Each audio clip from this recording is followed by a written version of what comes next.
নারায়ণগঞ্জে বহুল আলোচিত ত্বকী হত্যার ঘটনায় প্রয়াত সংসদ সদস্য একেএম নাসিম ওসমানের ছেলে ও শামীম ওসমানের ভাতিজা আজমেরী ওসমানের গাড়ি চালক জামশেদ শেখকে গ্রেপ্তার করেছে র্যাব। মঙ্গলবার ভোরে রাজধানীর মিরপুর থেকে তাকে গ্রেপ্তার করা হয়। ত্বকী হত্যা মামলায় এর আগে রবি ও সোমবার সাফায়েত হোসেন শিপন, মামুন মিয়া ও কাজল হাওলাদার নামে ৩ জনকে গ্রেপ্তার করে র্যাব। তারা ওসমান পরিবারের ঘনিষ্ঠ সহযোগী। আজমেরী ওসমানের পাশাপাশি র্যাবের তদন্ত তালিকায় তাদের নাম ছিল। তাদের দেয়া জবানবন্দিতে ত্বকী হত্যায় আজমেরী ওসমানের গাড়ি চালক জামশেদ শেখের কথা উঠে আসে। ইন্টারন্যাশনাল স্কুলের ১৭ বছর বয়সী শিক্ষার্থী ত্বকী ২০১৩ সালের ৬ মার্চ নিখোঁজ হওয়ার পরদিন শীতলক্ষ্যা নদী থেকে তার মরদেহ উদ্ধার করা হয়।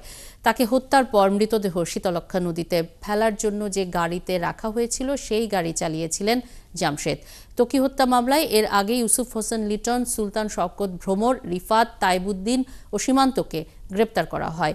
ইউসুফ ও সুলতান ম্যাজিস্ট্রেটের সামনে অপরাধ স্বীকার করলেও ৫ জনই জামিনে মুক্তি পাওয়ার পর থেকে পলাতক। ফাঁস হওয়া র্যাবের তদন্ত প্রতিবেদন অনুযায়ী আজমেরী ওসমান ও তার সহযোগীরা ত্বকীকে অপহরণ ও নির্যাতন করে হত্যা করে।